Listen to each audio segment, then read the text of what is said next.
Hello, welcome back to my channel magic shuffle by Keisha. कैसे आप सब लोग? क्या चल रहा है लाइफ में? क्या हो रहा है अपनी पर्सनल लाइफ में, लव लाइफ में? कमेंट करके लिखिए क्या चल रहा है। और अगर कोई भी सिचुएशन के बारे में आपको रीडिंग चाहिए, कोई भी टॉपिक अगर आपके मन में है तो आप मुझे लिख सकते हो कमेंट बॉक्स में। I will try to do this. अभी देख लेते हैं आपकी पार्टनर की, क्योंकि नो कॉन्टैक्ट सिचुएशन के लिए रीडिंग है। नो कॉन्टैक्ट सिचुएशन में जानने की इच्छा रहता है पार्टनर के लाइफ में क्या चल रहा है, उनके मन में क्या था। तो ये पार्टनर की एनर्जी का past, present and future reading है। तो पहले हम पास्ट को क्लैरिफाई करेंगे, उसके बाद present, then future and what is the outcome. Past की एनर्जी में आपके पार्टनर कैसा था, क्यों आया था और क्या सिचुएशन था। ओके, पार्टनर के नाम 3 बार मन ही मन ले लीजिए ताकि आपका जो स्पेसिफिक पर्सन है उनके साथ आपकी एनर्जी सही से रेजोनेट हो। Past energy of your partner. Last shuffle. Past energy of your partner. Shape shifting. Happiness. Okay. Heartbreak. Soulmate. And the last one is grave. Okay, पहले पार्टनर जब आपके पास पहले आया था तो आप लोगों को आपको स्पेसिफिकली लगा था कि ही और शी इज़ माई सोलमेट, क्योंकि उसने ऐसे ही आपके साथ लव बॉम्बिंग किया, ऐसे एक रोमांटिक अट्रैक्शन उन्होंने आपको फील करवाया, आपको वो सारी खुशियाँ दी जो आपको तभी लाइफ में चाहिए था। आपको एक सोलमेट वाली कनेक्शन दिया था, आपको एक अट्रैक्शन वाली टेम्पटिंग कनेक्शन दिया था। ओके, तभी आपको लगा था आपको दुनिया में सब कुछ मिल गया, you are the happiest person in the world. Happiness आपको मिल गया क्योंकि तभी के नेचर अगर आपके पार्टनर की मैं बोलूँ तो इतना वो आपको पैम्पर करता था, इतना आपके लिए ऑब्सेस्ड था, इतना आपको इम्पोर्टेंस देता था कि आपको लगा था कि that time you are achieving everything. ये आपकी पार्टनर की प्रीवियस एनर्जी मैं बोल रही हूँ, ठीक है। प्रीवियस जब आप लोग जुड़े थे, मैं तभी का बात बोल रही हूँ कि आपको तभी ऐसा एहसास हुआ था कि आपको ऐसा फीलिंग्स दिया गया था, आपकी पार्टनर ने ही आपको ऐसा फीलिंग्स दिया कि आप लोग एक दूसरे के लिए ही बने हो, एक दूसरे के लिए एकदम परफेक्ट हो। But then shape shifting, partner ने कुछ दिनों बाद अपना रंग दिखाना शुरू कर दिया। इसको हम ब्रेड क्रैम्बिंग बोलते हैं। लाइक आप को डिपेंडेंट, आप उनके ऊपर डिपेंडेंट हो गए, आप उनके ऊपर इमोशनली इमोशनली सरेंडर आपने कर दिया, आप उसके ऊपर पूरा एनर्जी सरेंडर कर दिया। मतलब आपके पार्टनर के अलावा आपको कुछ सोचता भी नहीं था, आपको कुछ समझ में नहीं भी आता था। तो उसका आपका पार्टनर का एनर्जी ऐसा है कि ही और she is little bit back and fourth energy. Like उनको कोई कमिटमेंट या कोई स्टेबिलिटी उनके लाइफ में एक बर्डन सा लगता है। Then they change their shape, mimicking. वो जैसा था वहाँ से वो बाहर निकलता गया, वो वहाँ से अपना जो आइडेंटिटी जो आपके पास आके पहले बोला गया था, आपके पास आके पहले आपको दिखाया गया था, वहाँ से शिफ्ट होने लगा। वहाँ से अपना जो एनर्जी है आपसे वो शिफ्ट करने लगे। And this is very prompt, अचानक से। मतलब आपको महसूस भी नहीं हुआ, आपको रियलाइजेशन भी नहीं हुआ कि आपके पार्टनर आपको ऐसे एक सिचुएशन में डाल रहे थे कि उनके उसके लिए आपको बहुत कुछ सफ़र करना पड़ा। This is a mask energy. Like आपके पार्टनर बोलता कुछ और था, करता कुछ और था। आई मीन जैसे आपके पास आया था, जैसे आपको वादे किए थे आपके साथ फ्यूचर बिताएंगे, आपके साथ पूरी ज़िंदगी रहेंगे, आपको छोड़कर कहीं नहीं जाएंगे, वो वाली एनर्जी, वो वाली बात आहिस्ता आहिस्ता झूठ होता गया। आई मीन उसने अपना जो रूप है, अपना जो शेप है, वो उसने शिफ्ट कर लिया। Then the situation is heart break. You are going through this heart breaking situation. आपको हार्ट ब्रेक की सिचुएशन में डाला। मैं ये क्लैरिफाई करूँगी वाई दिस हार्ट ब्रेकिंग। यहाँ पे थर्ड पार्टी आया था। ओके, द बॉटम का थर्ड पार्टी का था। थर्ड पार्टी सिचुएशन हो सकता है कि आपके पार्टनर आपको ऑप्शन में रख के किसी थर्ड पार्टी के पास गया था, आपको हार्ट ब्रेक वाली सिचुएशन दी, आपको एक सडन धक्का दिया जिसके लिए यू आर नॉट प्रिपेयर, आप प्रिपेयर नहीं थे। आपको हार्ट ब्रेक दिया, आपको आइसोलेशन की एनर्जी दिया, आपको घोस्टिंग की एनर्जी दी। Right now they are silent. मतलब प्रीवियस में अगर एनर्जी बोलूँ, अचानक से साइलेंट भी हो गया। ग्रेव की एनर्जी, लाइक आपको लगा कि रिलेशनशिप खत्म हो गया। ये एनर्जी पार्टनर एक्सचेंज कर रहे थे पास्ट में आपके साथ। पहले आपको आपके पास आया हैप्पीनेस के लिए, उसके बाद आपको फील करवाया, आप उनके ऊपर डिपेंडेंट हो गए, देन उनका शेप शिफ्टिंग किया, आपको हार्ट ब्रेक दिया, देन मर गया टाइप का रिलेशन। लाइक अब कुछ वक्त बाकी नहीं है, मतलब क्लियरिफिकेशन भी नहीं दे रहा है आपके पार्टनर आपको। ये वाली situation, grave situation is like a dead situation. Okay, clarification नहीं, पूरा चुप, कोई वहाँ पे मूवमेंट नहीं। ये आपकी पास्ट की पार्टनर की एनर्जी है। चलिए देख लेते हैं प्रेजेंट में कौन से एनर्जी में जी रहे हैं आपके पार्टनर। मतलब आप बहुत सफ़र किए ये रिलेशनशिप में। होता है ना वो एक कहावत है, चने के झाड़ पे उठा के लैडर, वो क्या बोलता है उसको, वापस खींच लेना, मुझे पता नहीं, वही वाला सिचुएशन। मतलब पहले इतना आप को लेके वो ऑब्सेस्ड रहता था, इतना आपको पैम्पर करता था, कॉल करता था, मैसेज करता था। अचानक से जब यू वर डिपेंडेंट, आप डिपेंडेंट हो गए, तभी पार्टनर ने आप अपना जो असलियत है वो दिखा दिया। और वो उसके लिए कोई क्लैरिफिकेशन भी नहीं दिया, जिसके लिए ग्रेव एंड हार्ट ब्रेकिंग का जो सिचुएशन है आप दोनों के बीच में क्रिएट हुआ। लाइक रिश्ता मर गया। अभी देख लेते हैं प्रेजेंट एनर्जी क्या है आपके पार्टनर की। सोलमेट, डिवाइन, ओके,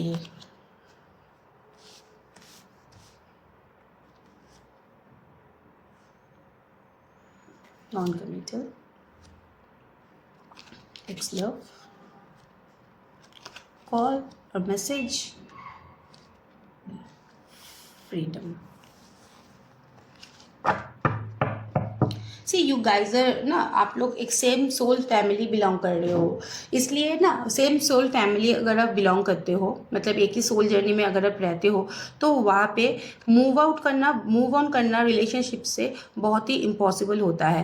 लाइक आप तो चाहते हो उनसे आगे बढ़ना, लेकिन रुके रुके उनका ख्याल आता है, क्योंकि आप लोगों के अंदर एक सोल टू सोल कनेक्शन है। ओके, तो your partner is non committal, ये मैं पहले भी बोल चुकी हूँ। कमिटमेंट फोबिया है, वो कमिटमेंट देना नहीं चाहता है। हो सकता है उसका अलग सा रिक्वायरमेंट हो सकता है, थर्ड पार्टी सिचुएशन हो सकता है, या फिर फैमिली प्रॉब्लम हो सकती है, खुद के लाइफ में वर्क रिलेटेड कोई प्रॉब्लम हो सकती है, जिसके लिए उनको रिक्वायरमेंट, उसको कमिटमेंट देना उसके लिए एक बर्डन सा है, एक प्रॉब्लम सा है। बहुत सारे सेक्टर में हो सकता है कि आपके पार्टनर आपको छोड़ के उनका जो एक्स लवर था उनके पास भी वापस जा सकते हैं, या फिर हो सकता है कि आपको ही एक्स बना लिया।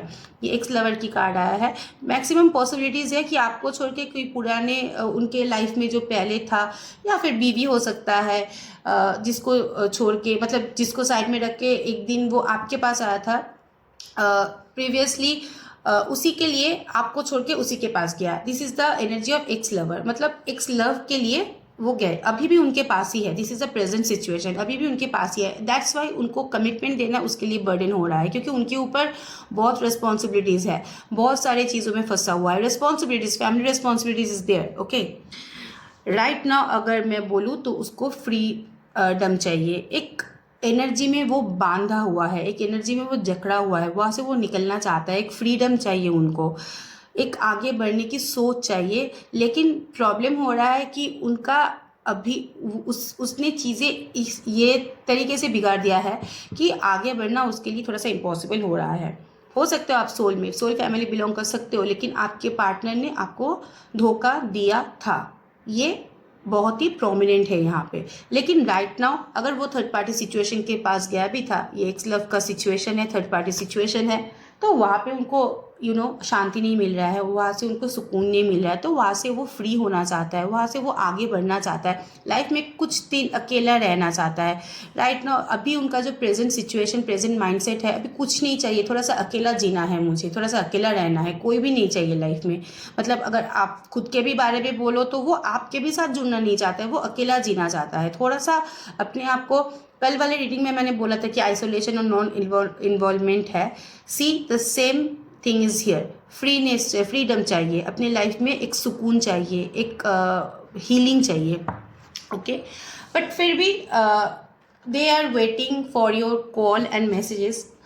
आपके मतलब वो गोस्टिंग की एनर्जी डाल दिया, आपको ब्लॉक कर दिया, आपको अनफ्रेंड कर दिया, सब कुछ ही कर दिया, लेकिन उनका चाह है कि एक बार आप उनसे जाके बात कर लो, एक बार आप उनको जाके कॉल कर लो। या फिर ये भी पॉसिबिलिटी हो सकता है कि वो सोच रहा है लेकिन उसके अंदर करेज नहीं है, क्योंकि चीज़ें इतनी बुरी तरीके से बिगड़ गया है कि आगे बढ़ने के लिए उनको स्ट्रैटेजी चाहिए, उनको स्ट्रेंथ चाहिए, उनको करेज चाहिए, वो जुटा नहीं पा रहा है। उनके लिए अपना हाथ पैर बंद के रख दिया है। आगे बढ़ने की एक कॉल हो सकता है कि हाथ में फ़ोन उठा के कॉल देखता है, आपका नंबर चेस करता है, लेकिन कॉल नहीं करता है, मैसेज नहीं करता है। This is the card of divine intervention. सही समय के लिए वेट कर रहा है।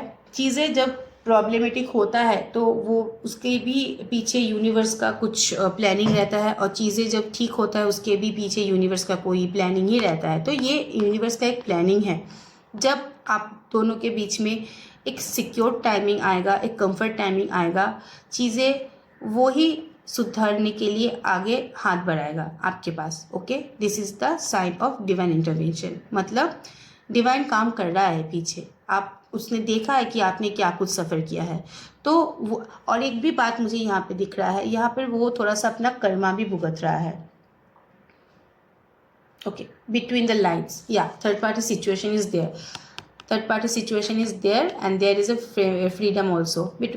मतलब वो अपना कर्मा थर्ड पार्टी के पास जाके उसको लगा था कि मुझे थोड़ा सा सुकून मिलने वाला है, मुझे शांति मिलने वाला है, this is the right choice for me, ये मेरा बीवी मेरे लिए अच्छा है, ये मेरा पति ये मेरे लिए अच्छा है। तो वो वाला जो भ्रम है वो टूट रहा है। वो वेट कर रहा है एक परफेक्ट टाइमिंग के लिए कि कब थोड़ा सा जाके आपके साथ कम्युनिकेट करें। This communication is not like so romantic communication, लेकिन एक सुकून चाहिए आपसे, एक कंधा चाहिए उनको, एक शेल्टर चाहिए। वो पहले भी शेल्टर के लिए ही आपके पास आया था, और फिर से अगर आपके पास वापस आए तो वो कंफर्ट शेल्टर के लिए ही आएगा। ओके, जो डिवाइन टाइमिंग यहाँ पर बहुत अच्छे से वर्क कर रहा है।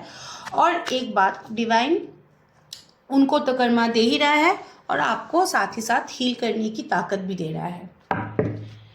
फ्यूचर क्या है आपकी पार्टनर की, फ्यूचर एनर्जीज अगर मैं बोलूँ कि आपकी पार्टनर की फ्यूचर एनर्जी क्या होने वाला है, क्या स्टेप लेने वाला है।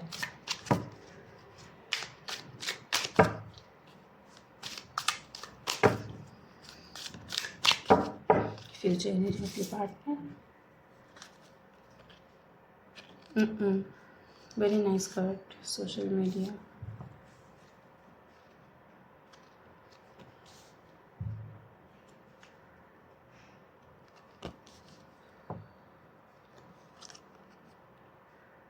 I am sorry. बहुत अच्छा कार्ड आता है ना तो मुझे अंदर से बहुत शांति मिलता है, क्योंकि आप लोग, मुझे दिखता है कार्ड में कि आप लोग कितना सफ़र कर रहे हो, आप मुझे दिखता है कि कितना वेट कर रहे हो। तो जब अच्छा वाला कार्ड आता है ना तो मुझे भी बहुत अच्छा लगता है। Okay, anyways, okay, this is present में उसी ने आपको ब्रेकअप वाली सिचुएशन दी, उसी ने आपको छोड़ा, उसी ने आपको घोस्ट किया। ओके, बट वो आपको स्टॉक कर रहा है, इन फ्यूचर आपको स्टॉक करेंगे सोशल मीडिया में, इनफैक्ट अभी भी कर रहा है। मुझे प्रेजेंट एनर्जी में भी स्टॉकिंग का एनर्जी मुझे बहुत विजिबल हुआ कि स्टॉक कर रहा है। अगर आपको लग रहा है कि वो आपको भूल चुका है, वो आपको स्टॉक नहीं करता, ऐसा नहीं है, वो आपको स्टॉक करता है, हेविली स्टॉक करता है। अगर ब्लॉक भी कर दिया है, हो सकता है योर पिक्चर या कोई भी और पोर्टल में जाके जहाँ पर आप एक्टिव हो, या फिर कोई और अकाउंट से जाके आपको स्टॉक करता है। और इन फ्यूचर भी ये इसका जो स्टॉकिंग का नेचर है वो बहुत ही ग्रो करेगा, बढ़ेगा, आगे आगे जाएगा। बहुत पॉसिबिलिटीज है। This is the card of I am sorry, apology का एक कार्ड मुझे यहाँ पे दिख रहा है।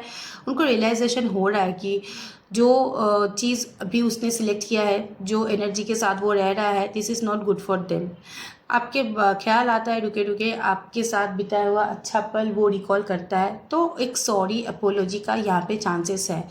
Yes, partner is little bit stubborn, I am sorry अगर वो नहीं भी बोले, उसका कम्युनिकेशन ही उसके लिए सॉरी हो सकता है। मतलब सॉरी का कार्ड है, इसका मतलब ये नहीं कि आपके पैर पकड़ के वो सॉरी बोलने चला जाए। वो इतना स्टबर्न एनर्जी का नहीं होता तो ये सब स्टेप नहीं आता।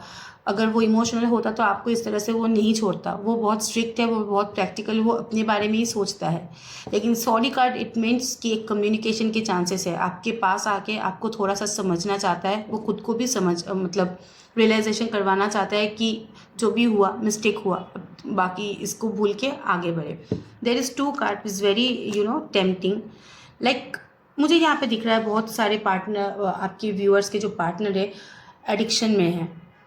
एडिक्शन, कोई भी एडिक्शन हो सकता है, आपका ख्याल नहीं जा रहा है, जो भी सिचुएशन में भी फंसा है वो बहुत ही कॉम्प्लिकेटेड है। इसके लिए हो सकता है वो कोई नशे की लत उसको लग चुकी है, या फिर अगर कोई नशे की लत था तो वो इंक्रीज़ हो गया है, क्योंकि वो चीज़ों को सुधारना चाहता है, चीज़ों को भूलना चाहता है, चीज़ों को हील करना चाहता है।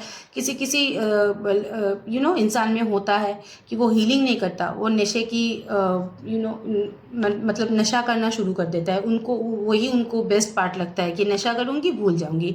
ये एडिक्शन उसको थोड़ा सा हो सकता है, लग सकता है। And this card also indicate like you are their addiction, क्योंकि उसके साथ ये मैग्नेटिक अट्रैक्शन का कार्ड आया है। मैं सिंगल भी एलेबरेट करती हूँ, और जब एक साथ 2 कार्ड आता है वो भी मैं एलेबरेट करती हूँ। तो मैं एक 2 कार्ड के बहुत सारे मीनिंग्स होते हैं। क्या क्या मीनिंग्स होते हैं मैं सब कुछ एलेबरेट करूँगी। पहला जो मुझे दिखाई दिया कि उसका नशे का लत थोड़ा सा बढ़ सकता है, एंड सेकेंड इसके साथ आया था तो दैट इज़ पॉसिबिलिटी कि आप उनके लिए नशे like kind of addiction type के हो। आपके बारे में सोच के उनको अच्छा लगता है, एक फायरी इंटेंस एक थिंकिंग आता है, एक पैशनेट थिंकिंग आता है, you know what I mean. एक अट्रैक्शन, एडिक्शन वाली एनर्जी आपके साथ फील करता है। तो इन फ्यूचर हो सकता है आप लोग बहुत एक अच्छा टाइमिंग, एक अच्छा फिजिकल बॉन्डिंग था आप लोगों में, मेंटल बॉन्डिंग था, सोलफुल बॉन्डिंग था, जो आप लोगों ने बिता के आए हो पीछे। लेकिन अभी सिचुएशन उनको वो सब कुछ नहीं मिल रहा है। No physical attachment, no mental attachment, no soulful attachment. तो वो जो नशा है, वो जो अट्रैक्शन है, वही चीज़ आपकी तरफ मतलब खिंचाव, एक एडिक्शन क्रिएट कर रहा है। उसी के लिए वो आपके पास आना भी चाहेंगे। यस, ये थोड़ा सा लस्ट एनर्जी है, लेकिन यहाँ पे आई एम सॉरी का भी कार्ड है, यहाँ पे लव भी है। उनका जो वे ऑफ लव है वो little bit physical and little bit tempting and little bit ferry है, ये आपको समझना पड़ेगा। लेकिन उसके बाद भी यहाँ पे लव इज़ देयर, लव भी मौजूद है आप दोनों के बीच में। ओके, फ्यूचर फिर चलिए देख लेते हैं कि आप दोनों के बीच में वो कौन सी सिचुएशन है जिसके लिए आप दोनों ही सफ़र कर रहे हो। ये दोनों की एनर्जी एक साथ बोलती हूँ, उसके बाद कौन सी जर्नी में है मैं एक बार देख लूँगी। उसके बाद नेक्स्ट एक्शन, कौन सा सिचुएशन है जिसके लिए आप दोनों के दोनों ही सफ़र कर रहे हो। ये दोनों का एनर्जी है एक साथ।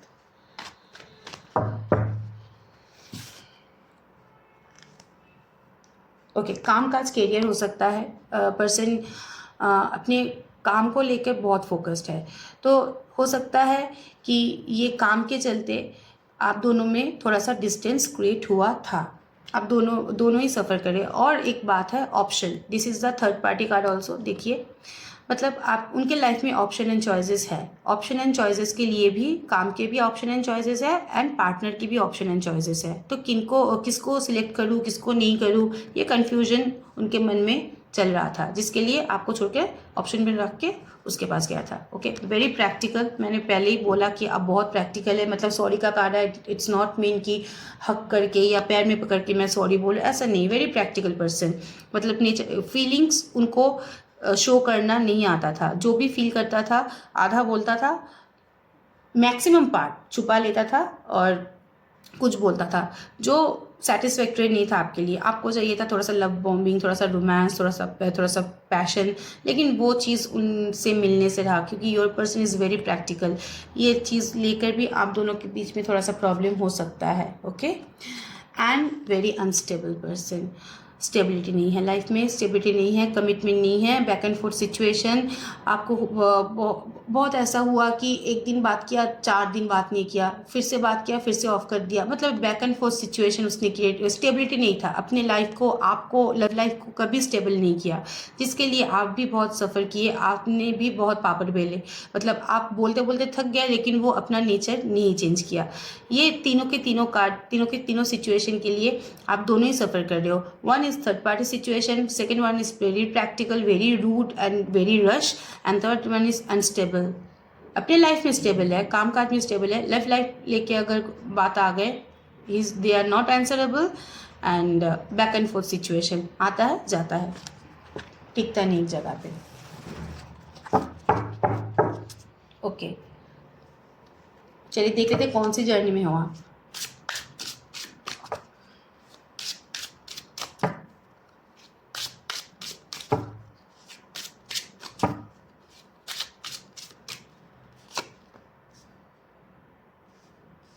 Take me home. Karmic peerage. Welcome home. ये सेक्टर में जब करती हूँ ना तो बहुत एक पॉजिटिविटी मुझे ही मिलता है। ओके कार्मिक पेयर्स इसका मतलब है मिरर रिफ्लेक्शन। राइट नाउ आप जैसे सोच रहे हो आपके पार्टनर भी वैसे ही सोच रहा है। आप अगर सोच रहे हो कि वो आके मुझसे मिलेगा, वो आके मेरे साथ बात करेगा, वो भी सेम ही पैटर्न में सोच रहा है। मेरे पास आके वो बात करेगी, मेरे पास आके वो मुझको मैसेज करेंगी, ऐसा मतलब मिरर रिफ्लेक्शन है। दोनों का थिंकिंग पैटर्न, दोनों का जो रिफ्लेक्शन है बिल्कुल इक्वल है, इक्वल पैटर्न में सोच रहे हो। मतलब होता क्या है ना, जब मैग्नेटिक पुल क्या होता है, ऑपोजिट होता है। जब सेम होता है तो छूट जाता है। तो आप दोनों का थिंकिंग पैटर्न इतना सिमिलर है कि आप दोनों ही एक दूसरे के लिए वेट कर रहे हो, लेकिन दोनों के अंदर करेज नहीं है, पोटेंशियल नहीं है। आप सोच रहे हो कि वो क्या वापस आएगा, वो मुझे धोखा दिया। सेम पैटर्न में वही सोच रहा है, वो वापस नहीं आएगी, वो शायद मुझे भूल चुकी है। Okay but two cards there, take me home and welcome home. Like you guys are आप दोनों एक दूसरे से एक होमली वाइब शेयर करते हो, एक फैमिली वाइब शेयर करते हो सकता है कि वो थर्ड पार्टी सिचुएशन में जा सकता है। मैं एक मैरिड पर्सन से आप डील कर सकते हो, लेकिन जो होमली वाइब्स मिलता है, कंफर्ट वाइब्स मिलता है, नॉट मैंडेटरी जिसके साथ रहता है उसके साथ ही उसका वो होमली वाइब शेयर करे, क्योंकि कुछ बेनिफिट्स के लिए भी इंसान एक दूसरे के साथ बंधा हुआ रहता है। That there is a issue with third party, but with you guys there is homely vibes. Like आप लोग एक होमली वाइब्स शेयर करते हो, एक सोल। मैंने और भी एक कार्ड आया था वहाँ पे सोल फैमिली का एक क्योंकि आप दोनों एक soul family, same soul family belong कर रहे हो, तो आप दूसरे को क्या होता है ना, एक दूसरे के पास आके एक अटैचमेंट होता है, एक होमली वाइब्स होता है। घर जाके इंसान को सुकून मिलता है, वही सुकून आपको मिलता है। And that this card is mission accomplished. Like जो भी चीज़ आपको चाहिए था, जो भी आपका डिज़ायर था, जो भी आप मैनिफेस्ट कर रहे थे, वो मिशन गोल के बहुत करीब है, अकम्प्लिश्ड होने वाला है। वेलकम होम मतलब आओ सजना मेरे पास आओ टाइप की एनर्जी है, वेलकम होम वाली एनर्जी। मतलब बहुत ही जल्दी in near future, see this relationship is not over, अभी तक ओवर नहीं हुआ है, वो आपके पास वापस आएंगे। हो सकता है ये बैक एंड फोर्थ सिचुएशन हो, लेकिन आपके पास एक कम्युनिकेशन, आपके पास एक बात करने के लिए वो आएगा। Welcome home, mission accomplished. अगर आपने ये इंसान के बारे में आप मैनिफेस्ट कर रहे हो, कोई हीलिंग कर रहे हो, किसी के पास सजेशन ले रहे हो या कुछ भी कर रहे हो, तो आपका जो मैनिफेस्टेशन है, आपका जो विश है, वो रंग लाने बहुत ही जल्दी रंग लाएगा। ओके ये लास्ट का जो पोर्शन होता है ना बहुत ही अच्छा आता है, क्योंकि मैं देख रही हूँ throughout your reading you are struggling, पर लास्ट में जब आता है ना ये welcome home, take me home वाला कार्ड आता है, कार्मिक प्योरेज, तो लगता है there is a positivity. Partner सोचता है, पॉजिटिवली सोचता है आपके बारे में, सोचता तो है, लेकिन प्रीवियसली आपको बहुत ही उसने ट्रबल में डाला था, एक प्रॉब्लम में धकेल दिया था। Okay the bottom the deck is S of swords, मुझे दिखाई नहीं दे रहा था ऐसे। एनीवेज तो दिस मीटिंग इज कन्फर्म और this connection is confirm. Okay yes patience रखना है, आपको मैनिफेस्ट करते जाना है, and the main thing is आपको अपने डिज़ायर में फोकस करना है। आपको क्या चाहिए अपने पार्टनर से, आपको क्या चाहिए अपने लव लाइफ से, स्पेसिफिक पर्सन से आपको क्या चाहिए, पॉजिटिवली मैनिफेस्ट कीजिए। बहुत सारे मैनिफेस्टिंग टेक्निक होता है, आप फॉलो कर सकते हो। Okay bottom the deck. Long distance relationship है तो वो ट्रैवल करके आ सकता है, या फिर अगर लॉन्ग डिस्टेंस रिलेशनशिप नहीं है तो एक एक ट्रैवल करके या खुद से आके मिलने की चाह है पार्टनर का आपसे। ओके फैमिली इंसिडेंट के लिए बंधा हुआ दिख रहा है मुझको। लेकिन at the end of the day आपको खोना भी नहीं चाहता है, क्योंकि उनको लग रहा है कि आप उनसे हाथ से चले गए हो, अब नहीं वापस आओगे, तो आपके पास ही वापस आएगा। Okay, this is it my viewers. कोई भी क्लियरिटी चाहिए लाइफ के बारे में, लव लाइफ के बारे में या पर्सनल लाइफ के बारे में, डिस्क्रिप्शन बॉक्स में मेरा नंबर है, प्लीज़ डू कॉन्टैक्ट और रीडिंग को क्लेम कीजिए। कमेंट में डालिए कोई भी एंजल नंबर या फिर कोई भी मैनिफेस्टिंग वर्ड, या फिर आपको जो पसंद है कोई टॉपिक, या आपके पर्सन का नाम भी डाल सकते हो आप। रीडिंग को जितना आप कमेंट करोगे उतना ही आपके साथ रेजोनेट होगा। और क्लियरिटी के लिए डिस्क्रिप्शन बॉक्स में मेरा नंबर है, please do contact. Thank you so much, stay blessed, bye bye and best of luck.